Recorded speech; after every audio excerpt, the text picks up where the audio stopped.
Alas 5 Gs na. 1 Western Visayas na. Alas 5 Gs na. 1 Western Visayas na.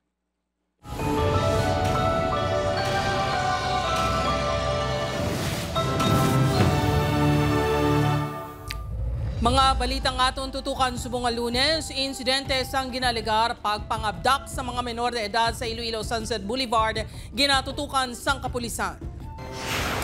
3 kadalagitan nakapalagyo matapos ginaligar nga gintuyo i-abdak sa Oton ni Iloilo. Sa lakyan nga ginpahayag gingamit na kuhaan sang CCTV. Van kag bus nagbungguanay sa pandanan tike. Driver sang van patay, siyam ka pasahero kag driver sang bus pilason. 29 anyos nga lalaki nga call center agent pilason sang ginpulian kastigo kag gimbuno sa makapila ka beses sa Bacolod City. Pagpatuman sang 20 pesos per kilo rice program sa Iloilo Province posible sa Hunyo pa masuguran. Kag dako nga saka sa presyo sang diesel kag gasolina ipatuman sa mga oil company buwas Mayo 20.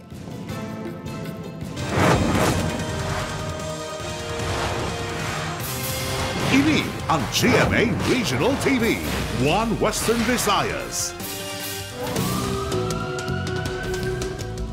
Mayong hapon Western Visayas kag Negros Occidental, 3 ka babae nga menor de edad ginaligar gintuyo i-abdak sa barangay Kagbang, Oton. Mga ginikanan sang kabataan handa magpasaka sang kaso batok sa driver. Si Kim Salinas nakatutok. Makita sa sining nga CCTV video ang pagliko sa isa ka salakyan halin sa Sunset Boulevard sa barangay Kagbang, Oton, Iloilo sang Mayo 8, las 7:39 sang gabi.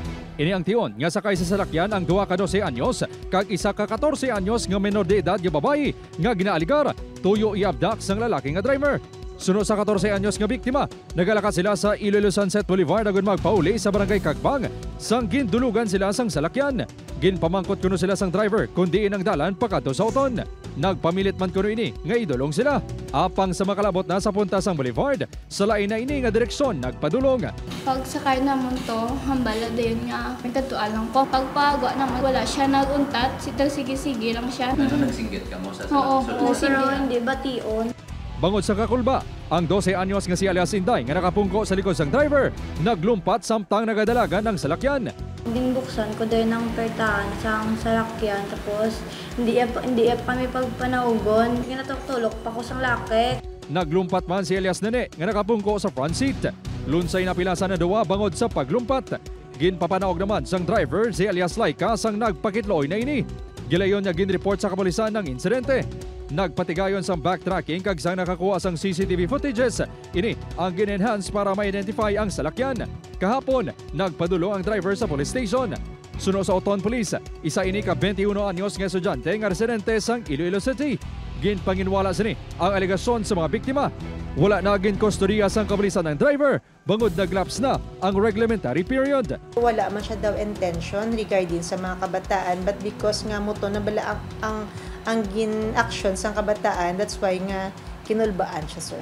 Handa nga magpasaka sang reklamo ang mga himata sang biktima. Grabe ang trauma nila tapos kada gabi hindi sila katulog tapos kung makita na nila ang tao, grabe ang kakulba nila. Tsaka masakay sa mga taxi, sa mga salakyan nga mga gusto, tricycle lang. Hindi ko yan madala sa kwarta, biskan pigado lang kami, sir. Pang ano ko ng kabataan ko na, pakibato ko na sila. Upod Caramel Porquia, Kim Salinas, 1 Western Visayas. Isa patay na pulo pilason sang nakabunggo ang van sa nasugatang nga bus sa Pandan Antique. Samtang sa New Washington, Aklan, 3 patay sa nabungguan sa truck and tricycle. Si Tess Ordales nakatuto. Sa video ngayon makita nga halos wasak na ang ining tourist van. Makita naman ang bus nga nagbunggo sa haligi sang balkonahe sang balay. Sunod sa Pandan Police, pakadto sa banwasang Pandan ang van halin sa nabas. Ang bus naman halin sa Pandan padulong Kuntani sa Kalibo, Aklan.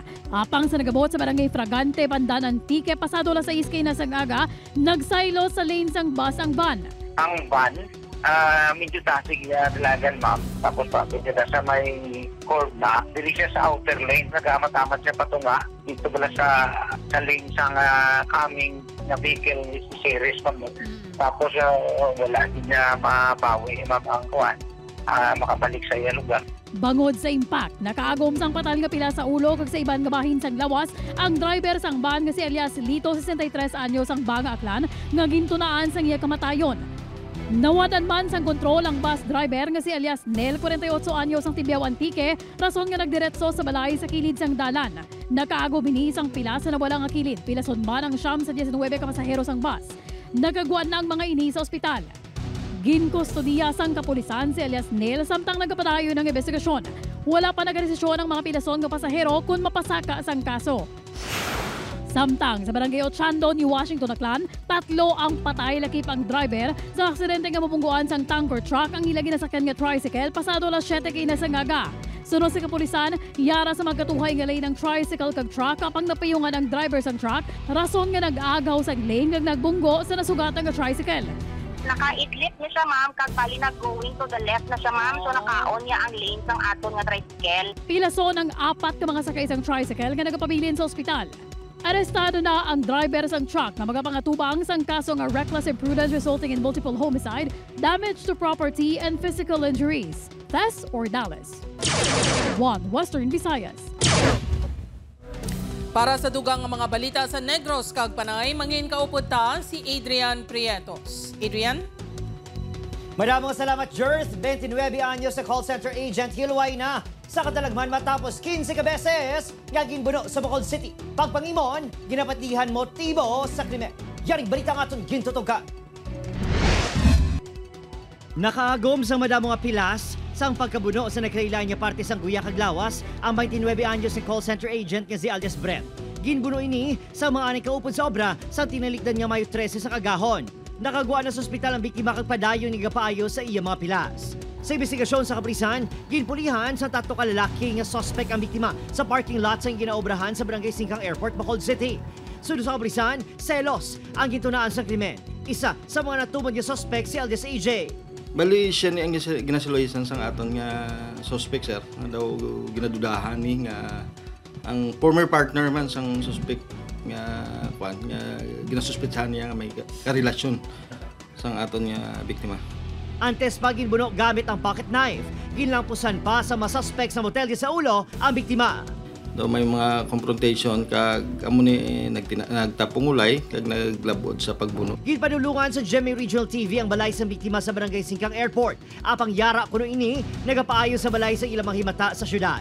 Nagpaiway man ang pamilya sini nga maghatag sa pahayag ango sa natabo. Imasaka ang kaso nga frustrated homicide batok sa 3 ka natubod nga mga suspect. Opo, Kiril Casillo, Adrian Prietos, 1 Western Visayas. Sa iban pang balita, ginproklamar na sa Sabado ang mga tagdaog nga senador sa May 12 midterm elections. Ang seremonya ang gipatigayon sa isa ka hotel sa Manila. Opisyal na nga kabahin sa 20th Congress ang 12 ginapangunahan ni re-election ni Senator Bongo. Wala naman makatambong sa proklamasyon si Senator Kiko Pangilinan bangon nagpadulong ini sa Estados Unidos. Samtang ginpatigayon naman subong nga hapon ang proklamasyon sa mga tagdaog nga party list. Base sa records ng COMELEC, 54 ka party lists ang nakakuha sa pwesto sa House of Representatives. Ang mga ini ang ginapangunahan sa Akbayan. Pang-7 naman ang party list nagikan sa Iloilo nga Uswag, Ilonggo nga nakakuha sa isa ka pwesto matapos makatigayon sang kapin 700,000 votes. Samtang ginpaiway naman sa COMELEC ang proklamasyon sa mga winning party list nga Duterte Youth kag Bagong Henerasyon bangon sa pending cases batok sa mga ini. Mga kapuso, pagpatuman sang 20 pesos kada kilo nga bugas sa Iloilo Province posible sa Hunyo pa masuguran suno sa LGU. Si Zen Kilantang Sasa nakatutok live sa Barangay Amparo, Pavia, Iloilo. Zen?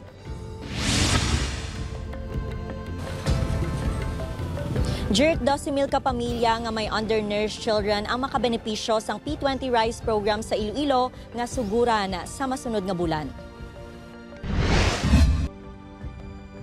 Na-identify na sang Iloilo Provincial Government ang mga kabataan nga undernourished o kung hindi bastante ang kabugaton. 12,000 ka pamilya ang target sang probinsya nga mangin benepisyaryo sang P20 Rice Program o kung bugas nga mabakal sa 20 pesos per kilo. Sa pamangkot kung saan ini mapatuman, suno sa Iloilo Provincial Government, posible sa bulan sang Hunyo ini umpisahan bangod buwas pa ini talakayon sa sesyon sang sangguniang panlalawigan. Kung mahataga na sang otoridad sang SP si Governor Arthur Defensor Jr. nga magsulod sa Memorandum of Agreement sa Food Terminal Incorporated. Umpisahan naman ang procurement process. Amo na da ang nagahatag sa aton pahanugot nga makakuha kita sang bugas sa stock sang aton nga NFA.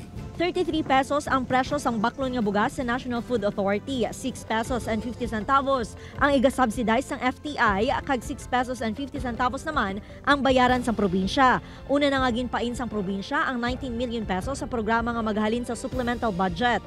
Si Nanay Jolie nga may 4 ka apo nga undernourished, nagalaom nga makabenepisyo sa programa. Okay naman lang na may kuhaan ka nga inugbakal bugas na 20 pesos. Makakita ka kwarta, bakal mo to 5 ka kilo, okay naman ha. Mahal ang bugas, tagpilang tunga sa ako kay 1.5 man. Samtang ginaprubahan naman sa Provincial Development Council ang 30.1 billion pesos nga annual investment program para sa tuig 2026. 200 million pesos diri ang ginalokara nga pondo para sa rice program. Sa diin sa iluhon na ang programa sa idalom sang Iloilo Provincial Agriculture Office. Ginaproseso naman sang iban nga mga probinsya ang pagbaligya sang 20 pesos nga kilo sang bugas pareho sa Aklan, Capiz kag Guimaras magluwas sa Antique nga may SP members nga suspendido. Hindi naman makapatuman sang P20 Rice Program kung wala sang resolution sa sangguniang panlalawigan sunod sa Department of Agriculture. Tutukan sang Iloilo Provincial Government ang rice production sa probinsya agod mangin sustainable ang 20 pesos nga kilo sang bugas. Jert? Ramogin nga salamat sa update. Zen Kilantang Sasa.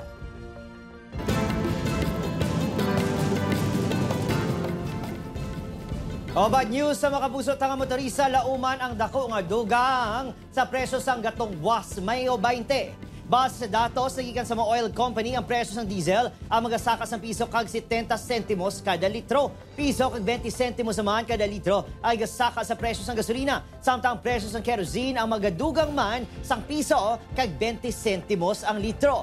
Ang oil price hike ang maging epektibo sugod buwas sa aga.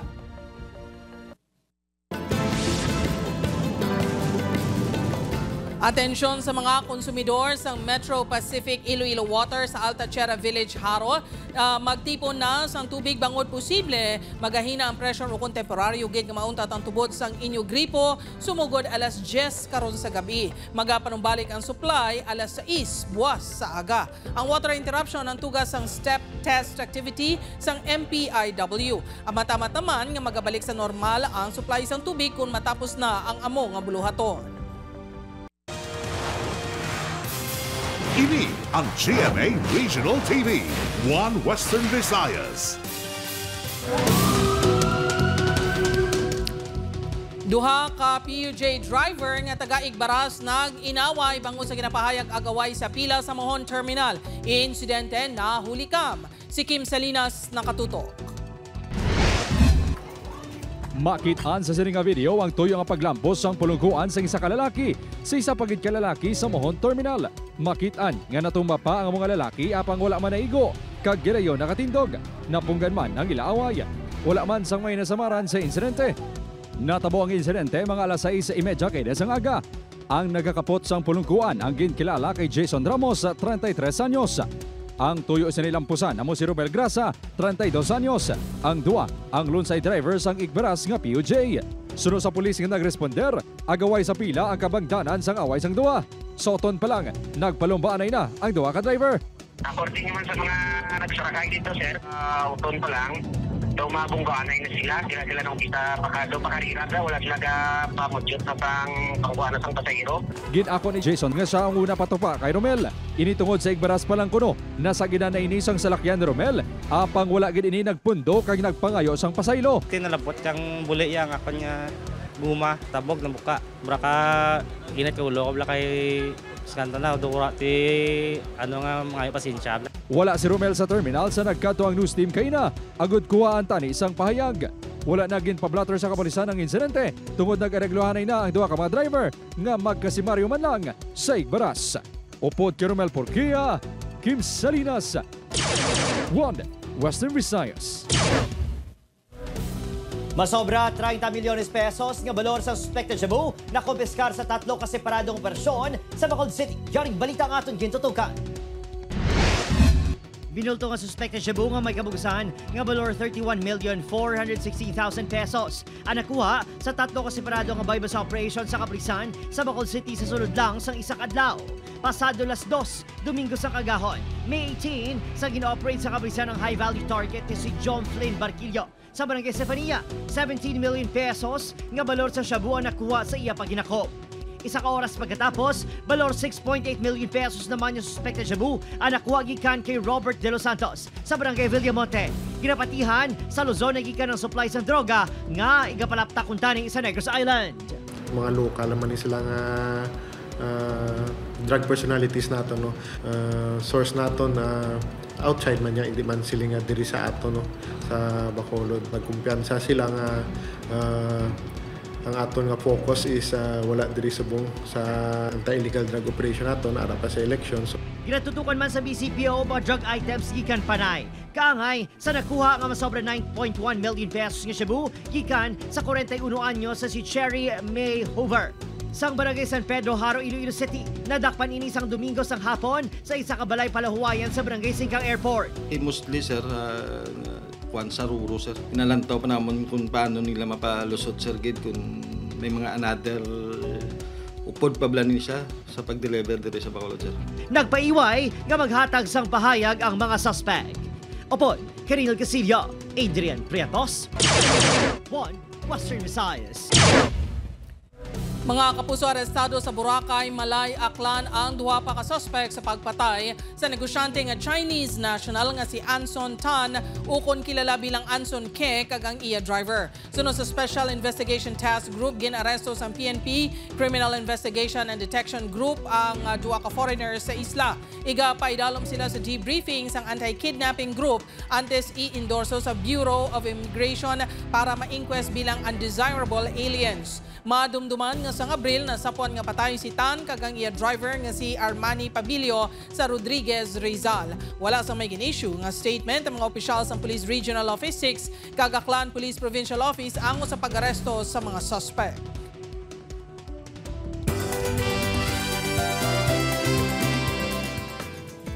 Kapuso Stars nag-celebrate sa Balbagan Festival sa Binalbagan, Negros Occidental. Hibalunta sa report ni Eileen Pedreso.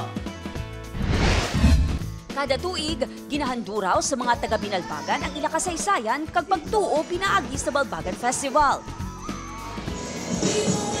This year, ginuupdan syempre sa pila ka kapuso artists ang ila fans sa pag-celebrate. Happy Balbagan Festival mga kapuso! Alam niyo ba na kada May 15, taon-taon sineselebrate ang Balbagan Festival. Siyempre hindi mawawala ang parada at sayawan. Siyempre hindi mawawala mga kulay na costumes. Alay din ito sa patron na si San Isidro Labrador. Ang simbahan na ito ay tinayo ng 1937. Simbolo ng simbahan ng malakas ng pananampalataya ng Binalbagan. Kadungan sang kapistahan ang pagsaulog man sa ika-453rd founding anniversary sang Banwa. Isa sa makasaysayang lugar sa bayan ay mismo itong Municipal Hall na kilala sa kanyang napakagandang disensyo.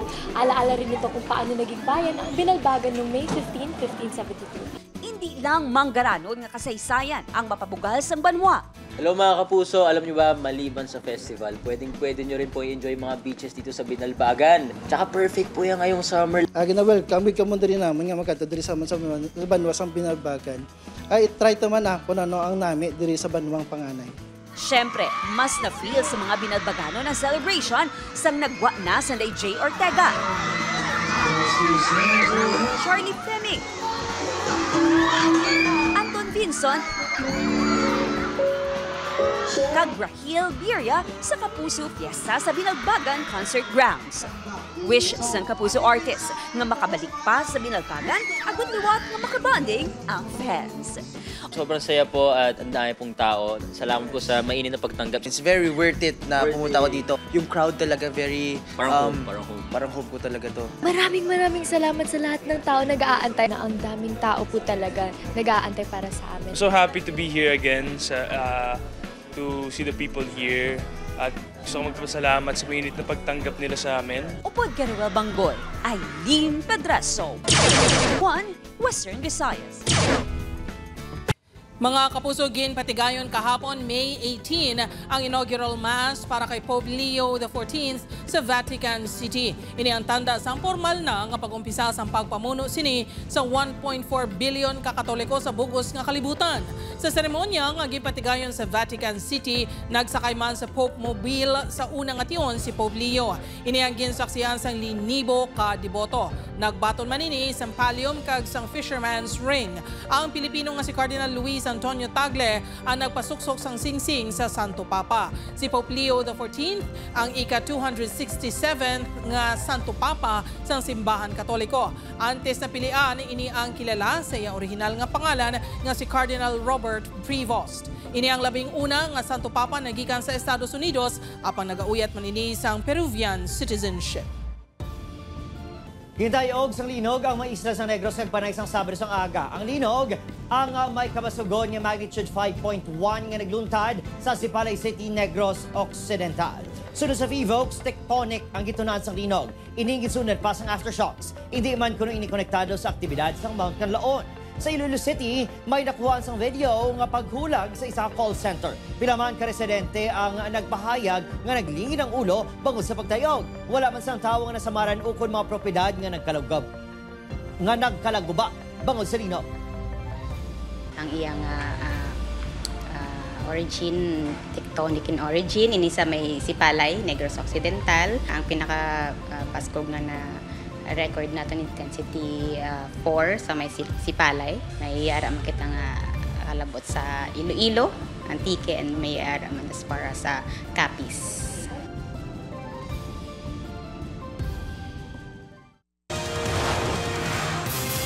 Ini ang GMA Regional TV, 1 Western Visayas.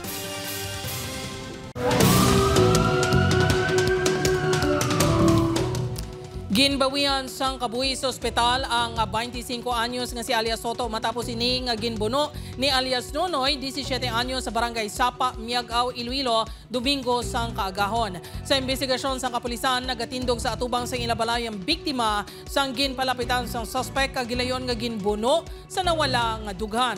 Nakitaan pa sang Iloy sang biktima ang pagbuno sa iya.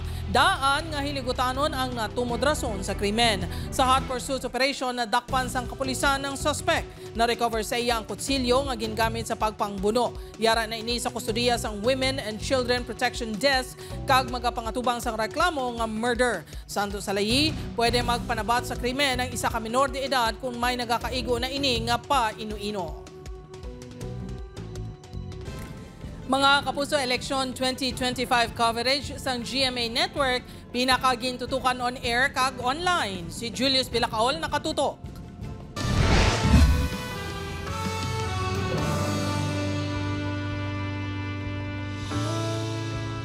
Halin sa pagboto. Ito po ang Eleksyon 2025. Sa pag-inisipay. Susilipin na natin ang partial, unofficial count as of 5:48. Tubtob sa proklamasyon sa mga tagdaog sa nagkalain-lain nga posisyon sa mga local government.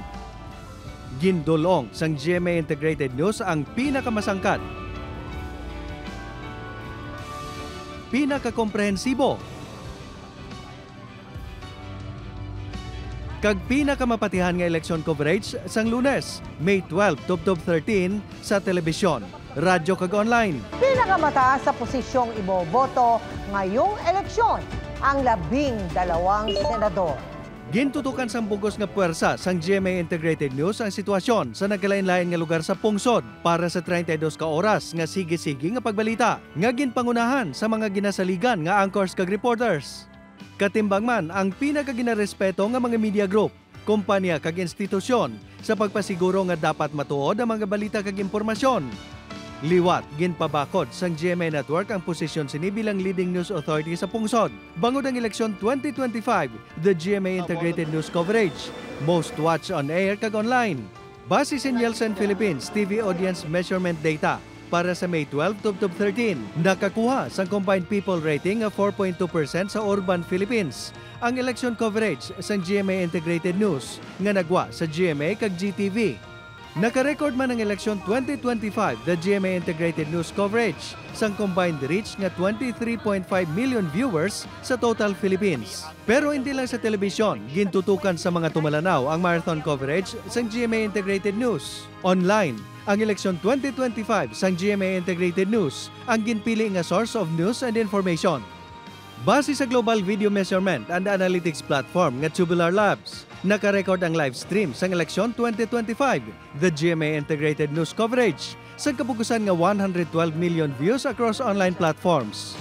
Gabi ng eleksyon, Luzon, Visayas at Mindanao. Nagpanguna ang GMA sa prime time sang adlaw sang eleksyon, May 12. Ang flagship newscast sini nga 24 oras, nakatigayon sang combined people rating nga 12.9%. Ang tanan, ang kabahin sang amon mas dako nga misyon, kag masangkad nga pagserbisyo sa pungsod. Madamo nga salamat sa pagsalig, mga kapuso. Dapat totoo sa eleksyon 2025. Julius Bilacaol. 1. Western Visayas.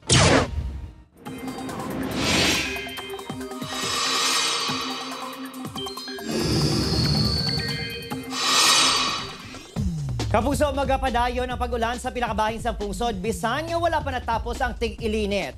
Intertropical Convergence Zone o kun ITZZ ang makaapekto sa Mindanao kag iban pa bahin sa Visayas pati man sa Palawan. Samtang easterlies o kun mainit nga hangin sa gihapon ang mga dapya sa nabiling nga bahin sang pungsod. Base sa datos sa Metro Weather, mataas ang chances ng ulan sa Aklan, Capiz, Antique, Iloilo, Guimaras ug Negros Island. May mabasog nga ulan nga posible magresulta sang baha o kun landslide. Posible man ang pag-ulan sa nabiling nga bahin sang pungsod.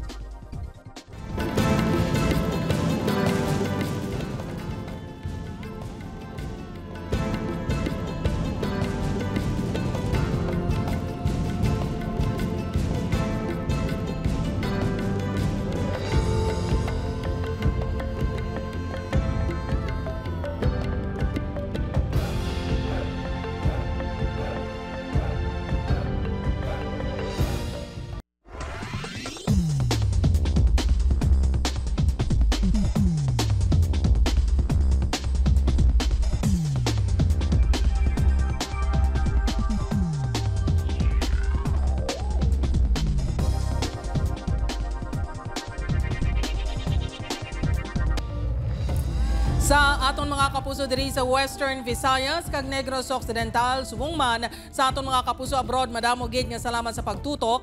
Magisa kita kakibalo ng mga balita tungod local news matters. Ako si Gertrude Charlatan, ini ang One Western Visayas, bugos nga puwersa para sa mas dako nga misyon kag mas masangkat nga pagserbisyo sa pungsod.